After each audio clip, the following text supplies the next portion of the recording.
KMIC, KMIC, KMIC, KMIC, KMIC News, KMIC News, KMIC News, KMIC News, KMIC News, KMIC News, KMIC News, KMIC News. നാടിന്റെ ചലനങ്ങൾ കൺമുന്നിൽ കാണാം, വാർത്താവിശേഷത്തിൻ ചെപ്പു തുറക്കാം. KMIC News, KMIC News. അസ്സലാമു അലൈക്കും വറഹ്മത്തുള്ളാഹി വബറകാതുഹു. Kerala Malabar Islamic class room KMIC TV പ്രേക്ഷകർക്കും റേഡിയോ ശ്രോതാക്കൾക്കും KMIC ന്യൂസിലേക്ക് സ്വാഗതം. വാർത്തകൾ വായിക്കുന്നത് ജലീൽ മടവൂർ. പ്രധാന വാർത്തകൾ. ലോകത്തെ സ്വാധീനിച്ച 500 മുസ്ലിം വ്യക്തിത്വങ്ങളിൽ ഈ വർഷവും അഖിലേന്ത്യാ Sunni Jamiyyathul Ulama general secretary Kanthapuram AP Abubakar Musliyar. സഹായിവാദി ഇസ്ലാമിന്റെ ഡയാലിസിസ് സെന്റർ ആശ്വാസകരമെന്ന് മന്ത്രി ഇബ്രാഹിം കുഞ്ഞ്. സെന്റർ നാടിന് സമർപ്പിച്ചു. കാസർഗോഡ് ജില്ലാ സുന്നി ജമിയത്തുൽ മുഅല്ലിമീൻ പ്രതിനിധി സമ്മേളനം രജിസ്ട്രേഷൻ ആരംഭിച്ചു. മുൽത്തഖസ് സുമലാ 2002-2003 മർക്കസിൽ പഠനം പൂർത്തിയാക്കിയ സഖാഫികൾ നാളെ മർക്കസിൽ സംഗമിക്കുന്നു. കരിപ്പൂർ വിമാനത്താവള നവീകരണത്തിന് ഭൂമി ഉടൻ ഏറ്റെടുക്കുമെന്ന് മുഖ്യമന്ത്രി ഉമ്മൻചാണ്ടി. മെഡിക്കൽ പ്രവേശനം ഇനി അഖിലേന്ത്യാ മെഡിക്കൽ പ്രവേശന പരീക്ഷയിലൂടെ മാത്രം. സംസ്ഥാനത്ത് 10% മദ്യവിൽപ്പനശാലകൾ അടച്ചുപൂട്ടി. ബഹ്റൈനിൽ വൻ ആയുധശേഖരം പിടികൂടിയവയിൽ അത്യുഗ്രശേഷിയുള്ള സ്ഫോടക വസ്തുക്കളും. കാൺപൂരിൽ ക്ഷേത്രത്തിൽ പ്രവേശിച്ച ദലിത് വൃദ്ധനെ ജീവനോടെ ചുട്ടുകൊന്നു. പ്രധാനമന്ത്രി നരേന്ദ്രമോദിയെ വെല്ലുവിളിച്ച് UP മുഖ്യമന്ത്രി അഖിലേഷ് യാദവ്. ധൈര്യമുണ്ടെങ്കിൽ ബീഫ് കയറ്റുമതി നിരോധിക്കണമെന്ന് അഖിലേഷ് യാദവ്. ബീഫ് കഴിച്ചുവെന്നാരോപിച്ച് കൊലപാതകം. ഗോവധം നടന്നുവെന്ന് പ്രചരിപ്പിച്ചത് സമ്മർദ്ദത്തെ തുടർന്നെന്ന് ക്ഷേത്ര പൂജാരി. കുഞ്ഞിന് നൽകാനുള്ള പാരസെറ്റാമോൾ ഗുളികയിൽ കമ്പി കഷ്ണം. മലപ്പുറത്താണ് സംഭവം. വാർത്തകൾ വിശദമായി. ലോകത്തെ സ്വാധീനിച്ച 500 മുസ്ലിം വ്യക്തിത്വങ്ങളിൽ അഖിലേന്ത്യാ Sunni Jamiyyathul Ulama general secretary Kanthapuram AP Abubakar മുസ്ലിയാരും മഅദിൻ ചെയർമാൻ സയ്യിദ് ഇബ്രാഹിം ഖലീലുൽ ബുഖാരിയും ഈ വർഷവും ഇടം നേടി. ജോർദാനിലെ Amman the royal Islamic strategy studies സെന്ററാണ് ഇസ്ലാമിക ലോകത്തെ സ്വാധീനിച്ച വ്യക്തിത്വങ്ങളുടെ പട്ടിക ഉൾപ്പെടുത്തി ദ മുസ്ലിം 500 2016 വാർഷിക പതിപ്പ് പുറത്തിറക്കിയിരിക്കുന്നത്. തുടർച്ചയായ 5ാം വർഷമാണ് ലോകത്തെ സ്വാധീനിച്ച മുസ്ലിം വ്യക്തിത്വങ്ങളുടെ പട്ടികയിൽ കാന്തപുരം ഉസ്താദ് ഇടം നേടുന്നത്. സയ്യിദ് ഇബ്രാഹിം ഖലീലുൽ ബുഖാരി 4ാം തവണയും. ഓരോ വർഷവും വ്യത്യസ്തമായ വിഭാഗങ്ങൾ കൂട്ടിച്ചേർത്താണ് ദ മുസ്ലിം 500 പ്രസിദ്ധീകരിക്കുന്നത്. സ്വാധീനമേറിയ 50 പേരുടെ ലിസ്റ്റാണ് ഇത്തവണത്തെ പ്രത്യേകത. UAE സായുധസേന ഉപമേധാവിയും അബുദാബി കിരീടാവകാശിയുമായ Sheikh Mohammed bin Zayed Al Nahyan ഇതിൽ 7ാം സ്ഥാനത്തുണ്ട്. യമനി പണ്ഡിതൻ Sheikh Umar Hafeel, UAE Tabah Foundation സ്ഥാപകൻ ഷേഖ് ഹബീബ് അൽ ജിഫിരി എന്നിവരും ഈ ലിസ്റ്റിലുണ്ട്. മുസ്ലിം സമൂഹത്തിന് നൽകിയ സേവനങ്ങളെ മാനദണ്ഡമാക്കിയാണ് തെരഞ്ഞെടുപ്പ് നടത്തിയിരിക്കുന്നത്. പാണ്ഡിത്യം, രാഷ്ട്രീയം, കായികം, സാംസ്കാരികം, മതസ്ഥാപന മേധാവിത്വം, ബിസിനസ്, മീഡിയ, ജീവകാരുണ്യം, മതപ്രബോധനം, ശാസ്ത്ര സാങ്കേതികം, ഖുർആൻ പാരായണം തുടങ്ങി 13 മേഖലകളിലായി ലോകത്തെ സ്വാധീനിച്ച 500 മുസ്ലിം വ്യക്തിത്വങ്ങളെയാണ് ദി മുസ്ലിം 500 എന്ന പേരിൽ ലിസ്റ്റ് ചെയ്തിരിക്കുന്നത്. അമേരിക്കയിലെ ജോർജ് ടൌൺ സർവകലാശാലയുമായി സഹകരിച്ച് വിപുലമായ ഗവേഷണം നടത്തിയതിനു ശേഷം പ്രസിദ്ധീകരിക്കുന്ന മുസ്ലിം 500 2009 പ്രസാധനം ആരംഭിച്ചത്. 7ാമത് എഡിഷനാണ് ഇപ്പോൾ പുറത്തിറങ്ങിയത്. എല്ലാ വർഷവും ഒക്ടോബറിലാണ് പ്രസിദ്ധീകരണം നടക്കാറ്. ഇവരുടെ വിശദാംശങ്ങൾ ഉൾപ്പെടുത്തിയ സമഗ്ര പുസ്തകം ഇംഗ്ലീഷിനു പുറമെ ടർക്കിഷ്, ഇന്തോനേഷ്യൻ ഭാഷകളിലും പ്രസിദ്ധപ്പെടുത്തുന്നുണ്ട്. ഇന്ത്യക്കാരുടെ ലിസ്റ്റിൽ അന്തരിച്ച മുൻ രാഷ്ട്രപതി doctor APJ Abdul Kalam, Mufti Akhtar Raza Khan Qadri, Qamaruzzaman Azmi, Aamir Khan, Shakir Ali Noori, AR Rahman, Asaduddin Owaisi MP തുടങ്ങിയവരും വിവിധ മേഖലകളിലായി പട്ടികയിൽ ഇടം പിടിച്ചിട്ടുണ്ട്.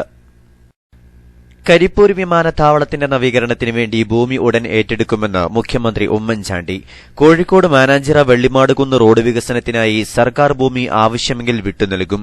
ജില്ലയുടെ വികസനത്തിനായി ഏറ്റവും കൂടുതൽ പണം നൽകിയത് ഈ സർക്കാരാണെന്നും അദ്ദേഹം പറഞ്ഞു. ജില്ലാ കോൺഗ്രസ് കമ്മിറ്റിയുടെ സ്പെഷ്യൽ കൺവെൻഷനിൽ സംസാരിക്കുകയായിരുന്നു അദ്ദേഹം. തദ്ദേശ സ്വയംഭരണ തിരഞ്ഞെടുപ്പിന് മുന്നോടിയായാണ് കൺവെൻഷൻ വിളിച്ചു ചേർത്തത്. മെഡിക്കൽ പ്രവേശനത്തിന് ഇനി അഖിലേന്ത്യാ മെഡിക്കൽ പരീക്ഷ മാത്രം മതിയെന്ന് മെഡിക്കൽ കൌൺസിൽ ഓഫ് ഇന്ത്യയുടെ തീരുമാനം. സംസ്ഥാനങ്ങളും മാനേജ്മെന്റുകളും സ്വന്തം നിലക്ക് നടത്തുന്ന പ്രവേശന പരീക്ഷകൾ നിർത്താനും നിർദ്ദേശം നൽകി. അടുത്ത വർഷം മുതൽ ഇത് നടപ്പിലാക്കാനും തീരുമാനിച്ചു. ഇന്നലെ നടന്ന മെഡിക്കൽ കൌൺസിൽ യോഗത്തിലാണ് തീരുമാനം. ഇതനുസരിച്ച് മെഡിക്കൽ കൌൺസിലിന്റെ ചട്ടങ്ങൾ ഭേദഗതി ചെയ്യാനും തീരുമാനിച്ചിട്ടുണ്ട്.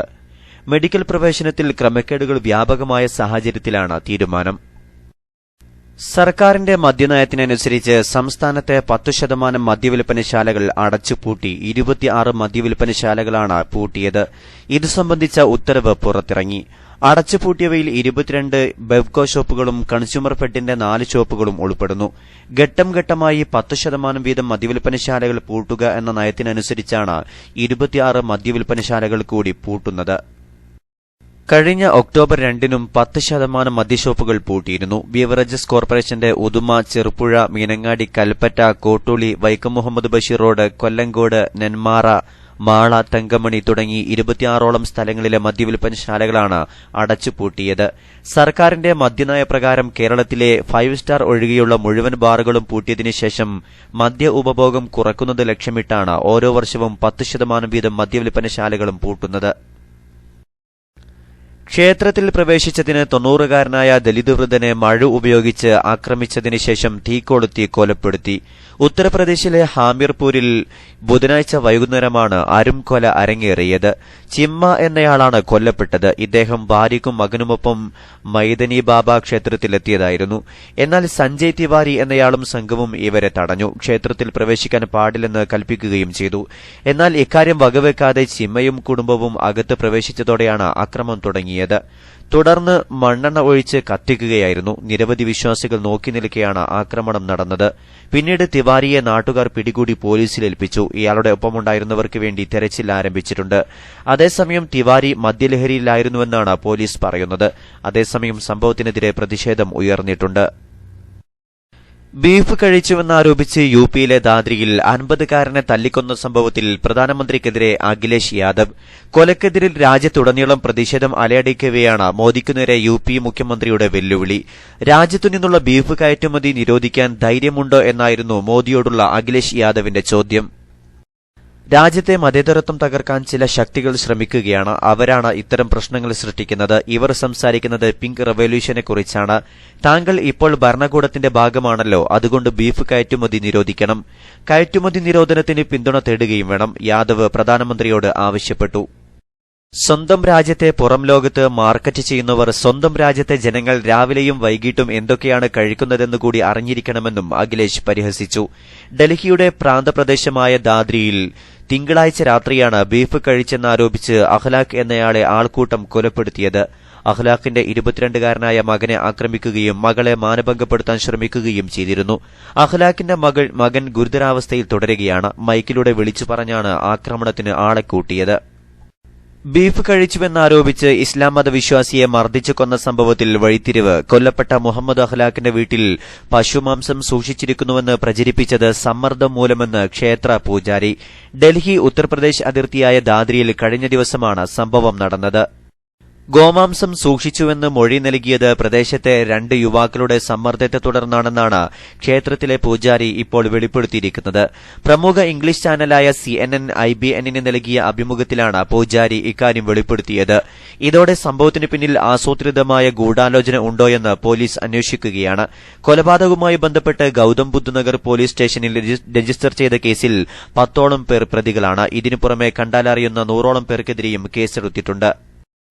കുഞ്ഞിനു നൽകാനുള്ള പാരസെറ്റാമോളിൽ കമ്പി കഷ്ണം കണ്ടെത്തി. കഴിഞ്ഞ ദിവസം മലപ്പുറം ചെറുകോട് സ്വദേശി മായിന് വാങ്ങിയ പാരസെറ്റാമോൾ ഗുളികയിലാണ് കമ്പി കഷ്ണം കണ്ടെത്തിയത്. മകൻ റിൻഷാദിനു വേണ്ടി പോരൂർ പ്രാഥമികാരോഗ്യ കേന്ദ്രത്തിൽ നിന്നും വാങ്ങിയ ഗുളികയിലാണ് 1 സെന്റിമീറ്ററിലധികം നീളമുള്ള കമ്പി കഷ്ണമുണ്ടായിരുന്നത്. 2 ദിവസങ്ങൾക്കു ശേഷം മായിന്റെ പേരക്കുട്ടിക്ക് പനി ബാധിച്ചു. കുട്ടിക്ക് ഒരു ഗുളിക മുഴുവനായി നൽകാൻ കഴിയാതെ പൊട്ടിച്ചപ്പോഴാണ് ഗുളികയുടെ നടുവിൽ കമ്പി കഷ്ണം കണ്ടെത്തിയത്. പരാതിയുമായി മായിൻ ഉടൻ പ്രാഥമികാരോഗ്യ കേന്ദ്രത്തിൽ പരാതിയിൽ ഉടനെ നടപടിയുണ്ടാകുമെന്നാണ് ആശുപത്രി അധികൃതരുടെ നിലപാട്. ഗുളിക പൊട്ടിക്കാതെ കഴിക്കുമായിരുന്നെങ്കിൽ കുഞ്ഞിന്റെ ജീവൻ തന്നെ അപകടത്തിലാകുമായിരുന്നു. കമ്പിക്കഷ്ണം കുടലിൽ തറച്ചു കയറാനും അത് മരണത്തിന് വരെ കാരണമായേക്കുമായിരുന്നു. സംഭവിച്ച കാര്യങ്ങളും മായിന്റെ പരാതിയും അധികൃതരെ ധരിപ്പിച്ചിട്ടുണ്ടെന്നാണ് ഇക്കാര്യത്തിൽ പോരൂർ പ്രാഥമികാരോഗ്യ കേന്ദ്രത്തിലെ ഉദ്യോഗസ്ഥരുടെ വിശദീകരണം. സംസ്ഥാനത്തെ കോളേജുകളിലെ പെൺകുട്ടികൾ ഇന്റേണൽ മാർക്കിന്റെ പേരിൽ ലൈംഗിക പീഡനത്തിന് ഇരയാകുന്നതായി ഞെട്ടിപ്പിക്കുന്ന റിപ്പോർട്ട്. ലൈംഗിക നീതിയെക്കുറിച്ച് പഠിക്കാൻ ഉന്നത വിദ്യാഭ്യാസ കൌൺസിൽ നിയോഗിച്ച കമ്മിറ്റിയുടേതാണ് റിപ്പോർട്ട്. ഗവേഷക വിദ്യാർത്ഥിനികളെ ഉൾപ്പെടെ ഗൈഡുമാർ ലൈംഗികമായും ഇതിന് തയ്യാറായില്ലെങ്കിൽ മാനസികമായും പീഡിപ്പിക്കുന്നതായാണ് റിപ്പോർട്ട്. എഴുത്തു പരീക്ഷയുടെ മാർക്കിനോട് തുല്യസ്ഥാനം വഹിച്ചു പോരുന്ന ഇന്റേണൽ അസസ്മെന്റ് മാർക്ക് ഇതിനെ ആശ്രയിച്ചാണ് എന്നാണ് കണ്ടെത്തൽ. റിപ്പോർട്ട് ഈ മാസം 6-ന് സർക്കാരിന് കൈമാറും. മീനാക്ഷി ഗോപിനാഥാണ് ഉന്നത വിദ്യാഭ്യാസ കൌൺസിൽ നിയോഗിച്ച കമ്മിറ്റിയുടെ അധ്യക്ഷ.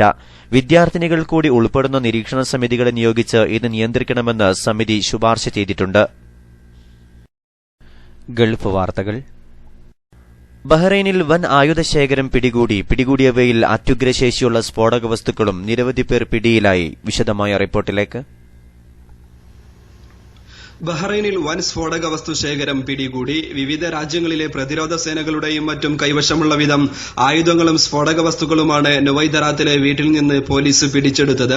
ഇത് ബഹ്റൈനിൽ ഭീകരപ്രവർത്തനങ്ങൾക്ക് ഉപയോഗിക്കാനായി എത്തിച്ചതാകാമെന്ന് ആഭ്യന്തര മന്ത്രാലയം പറഞ്ഞു. പുറമേ നിന്ന് എത്തിയതാണ് ഈ ആയുധങ്ങൾ. സംഭവവുമായി ബന്ധപ്പെട്ട് നിരവധി പേരെ പോലീസ് അറസ്റ്റ് ചെയ്തിട്ടുണ്ട്. ഇവർക്ക് ഇറാനിലെ റവല്യൂഷണറി ഗാർഡ് കോപ്സുമായും ഹിസ്ബുള്ളയുമായും ബന്ധമുള്ളതായി പറയുന്നു. 1.5 ടണ്ണോളം വരുന്ന ഉഗ്രശേഷി ബോംബ് നിർമ്മിക്കാൻ സാധിക്കുന്ന വസ്തുക്കളും കണ്ടെടുത്തിട്ടുണ്ട്. ഇതിൽ C4 RDX, TNT എന്നിവയും മറ്റു രാസസ്ഫോടക വസ്തുക്കളും ഉൾപ്പെടും. ഭീകരവിരുദ്ധ വേട്ടയുടെ ഭാഗമായി നടത്തിയ തെരച്ചിലിലാണ് അധികൃതർ ഇത് പിടികൂടിയത്. ബഹ്റൈനിന്റെ സുരക്ഷ തകർക്കാനായി ഇറാൻ നടത്തുന്ന ശ്രമങ്ങളുടെ കൃത്യമായ തെളിവാണ് പുതിയ സംഭവമെന്ന് പൊതുസുരക്ഷാ മേധാവി മേജർ ജനറൽ അൽ താരിഖ് അൽ ഹസൻ പറഞ്ഞു. ഈ വർഷം സമാനമായ നിരവധി സംഭവങ്ങളാണ് ഉണ്ടായത്. ആയുധങ്ങളുടെയും സ്ഫോടക വസ്തുക്കളുടെയും നിർമ്മിതിയിലെയും പരിപാലനത്തിലെ ഗുണനിലവാരം പരിശോധിക്കുമ്പോൾ ഇതിന് വിദേശത്തു നിന്നുള്ള നിർലോഭമായ പിന്തുണ ലഭിക്കുന്നുണ്ടെന്ന കാര്യം ഉറപ്പാണ്. അതേസമയം ഇറാനിലെ അംബാസഡറെ ബഹ്റൈൻ പിൻവലിക്കുകയും ബഹ്റൈനിലെ ഇറാൻ സ്ഥാനപതിയുടെ ചുമതലയുള്ള വ്യക്തിയോട് 72 മണിക്കൂറിനകം രാജ്യം വിടാൻ ആവശ്യപ്പെടുകയും ചെയ്തു. ബഹ്റൈൻ ആഭ്യന്തര കാര്യങ്ങളിലുള്ള ഇറാന്റെ തുടർച്ചയായ ഇടപെടലിൽ പ്രതിഷേധിച്ചാണ് ഈ നടപടി. News desk KMIC news. സംഘടനാ വാർത്തകൾ. കിഡ്നി രോഗം വ്യാപകമാവുന്ന കേരളത്തിൽ ഡയാലിസിസിന് വിധേയരാവാൻ സാധാരണക്കാർ ഏറെ പ്രയാസപ്പെടുകയാണെന്നും അത്തരക്കാർക്ക് സഹായിയുടെ ഡയാലിസിസ് സെന്റർ ആശ്വാസം പകരുമെന്നും പൊതുമരാമത്ത് മന്ത്രി VK ഇബ്രാഹിം കുഞ്ഞ് പറഞ്ഞു. സഹായി വാദി ഇസ്ലാമിന്റെ കീഴിൽ പൂനൂർ ഹോസ്പിറ്റലിൽ സ്ഥാപിച്ച ഡയാലിസിസ് സെന്റർ ഉദ്ഘാടനം ചെയ്ത് സംസാരിക്കുകയായിരുന്നു അദ്ദേഹം. എന്നറിയിക്കുകയും ഇത് പ്രത്യേകിച്ച് ഉസ്താദിന്റെ ഒരു സ്ഥാപനമാണല്ലോ എന്ന് ധരിച്ച് ഞാനത് ഏറ്റെടുക്കുകയും ചെയ്തതാണ് എന്ന് പറയാൻ സന്തോഷത്തോടുകൂടി പറയാൻ ഈ അവസരം ഉപയോഗിക്കുകയാണ്. വാസ്തവത്തിൽ എത്ര സ്ഥാപനങ്ങൾ ഇതേപോലെ ഉണ്ടായാലും മതിയാകാത്ത സ്ഥിതിയാണ് ഇന്ന് കേരളത്തിലുള്ളത്. അത്രയധികം രോഗമാണ് നമ്മൾ കേട്ടുകേൾവിയില്ലാത്ത രോഗങ്ങളാണ് വന്നുകൊണ്ടിരിക്കുന്നത്. ഏറ്റവും കൂടുതൽ മനുഷ്യനെ ഗ്രസിച്ചിരിക്കുന്നത് കിഡ്നിയുടെയും ഹൃദയത്തിന്റെയും രോഗങ്ങളാണ്. അതേപോലെ തന്നെ നമുക്ക് ഏറ്റവും വലിയ പ്രശ്നങ്ങളുള്ള നിരവധി രോഗങ്ങൾ വേറെയുമുണ്ട്. ഇവിടെ റസാഖ് മാസ്റ്ററുണ്ട്, CH സെന്റർ വളരെ നന്നായി നടക്കുന്നു. അതേപോലെ തന്നെ ഉള്ളൊരു സ്ഥാപനമാണ് ഇന്നിവിടെ തുടങ്ങിവെക്കുന്ന പൂനൂർ ഹോസ്പിറ്റലിന്റെ ആഭിമുഖ്യത്തിൽ ബഹുമാന്യനും ആദരണീയനുമായ ഉസ്താദിന്റെ നേതൃത്വത്തിൽ ഇന്ന് തുടങ്ങിവെക്കുന്ന ഈ സ്ഥാപനം എന്ന് ഞാൻ മനസ്സിലാക്കുന്നു. തീർച്ചയായിട്ടും ഡയാലിസിസാണ് ഏറ്റവും വലിയ പ്രശ്നം. പാവപ്പെട്ടവർ ഡയാലിസിസ് ചെയ്യണമെങ്കിൽ ആഴ്ചയിൽ ഒരു ദിവസം ചെയ്യേണ്ട ആളുകൾ മുതൽ മാസത്തിലൊരിക്കൽ ചെയ്യേണ്ട ആളുകൾ വരെ ഉണ്ട്. പക്ഷെ ഒരു പാവപ്പെട്ടവന് അത് ചെയ്യാൻ വളരെ ബുദ്ധിമുട്ടാണ്. കുടുംബം വിറ്റാലും ചികിത്സിക്കാൻ സാധിക്കാത്ത ചുറ്റുപാടാണുള്ളത്. അവർക്കൊക്കെ ഒരു ആശ്വാസവും അത്താണിയുമായി ഇത് മാറിക്കഴിയുന്നു എന്നുള്ളത് ഏറെ സന്തോഷമാണ്. ബഹുമാന്യനായ ആദരണീയനായ ഉസ്താദിന്റെ നേതൃത്വത്തിൽ ഇത്തരത്തിലുള്ള ജീവകാരുണ്യ പ്രവർത്തനങ്ങൾ ഇനിയും ഉണ്ടാകട്ടെ എന്ന് അല്ലാഹുവിനോട് പ്രാർത്ഥിച്ചുകൊണ്ട് ഞാനിതിന്റെ ഔപചാരികമായ ഉദ്ഘാടനം സർവശക്തനായ അല്ലാഹുവിന്റെ നാമത്തിൽ നിർവഹിച്ചുകൊണ്ട് എന്റെ വാക്കുകൾ കാന്തപുരം AP അബൂബക്കർ മുസ്ലിയാർ അധ്യക്ഷത വഹിച്ചു. സയ്യിദ് അലി ബാഫഖി തങ്ങൾ പ്രാർത്ഥന നടത്തി. ഡയാലിസിസ് സെന്ററിനുള്ള ആംബുലൻസിന്റെ ലോഞ്ചിംഗ് പുരുഷൻ കടലുണ്ടി MLA നിർവഹിച്ചു.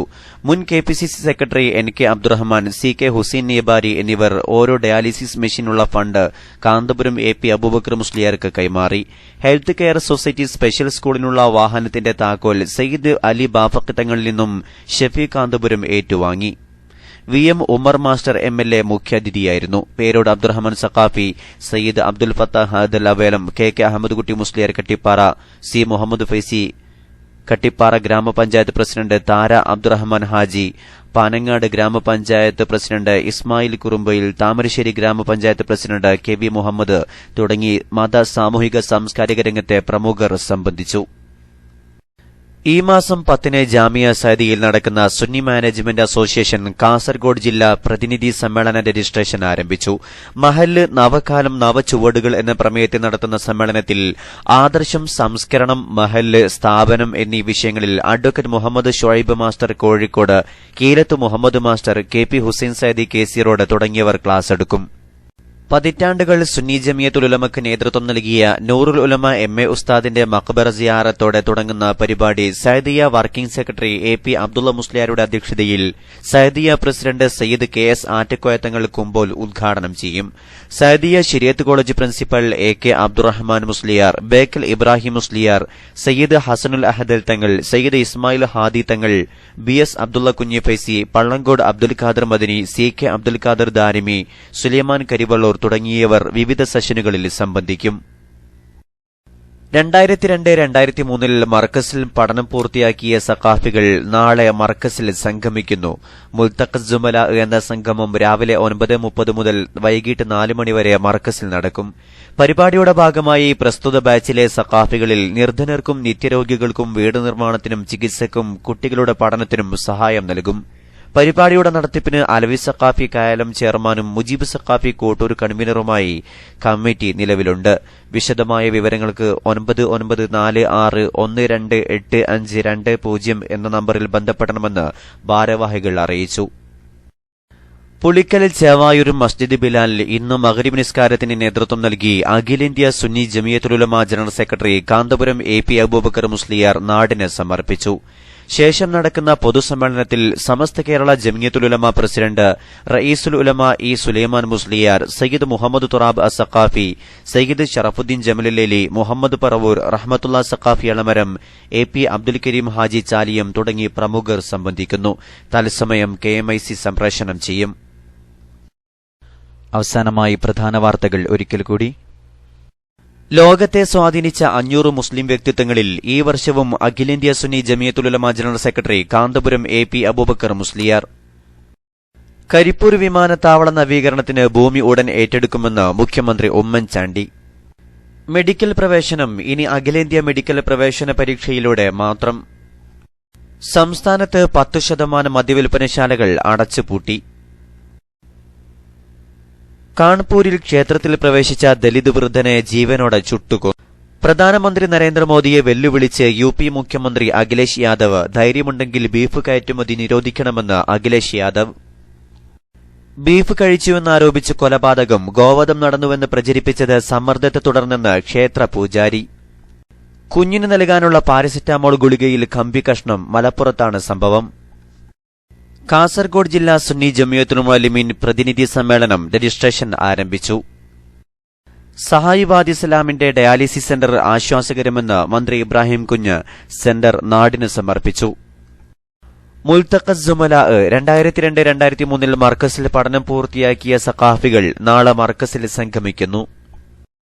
ഇതോടെ KMIC ന്യൂസ് ബുള്ളറ്റിൻ സമാപിക്കുന്നു. അടുത്ത ന്യൂസ് ബുള്ളറ്റിൻ സൌദി സമയം രാത്രി 10:30, തുടർന്ന് നാളെ വൈകിട്ട് ഇന്ത്യൻ സമയം 7 മണിക്ക്. ന്യൂസുകൾ അയക്കേണ്ട വിലാസം KMIC newstime@gmail.com. അസ്സലാമു അലൈക്കും വറഹ്മത്തുള്ളാഹി വബറകാതുഹു.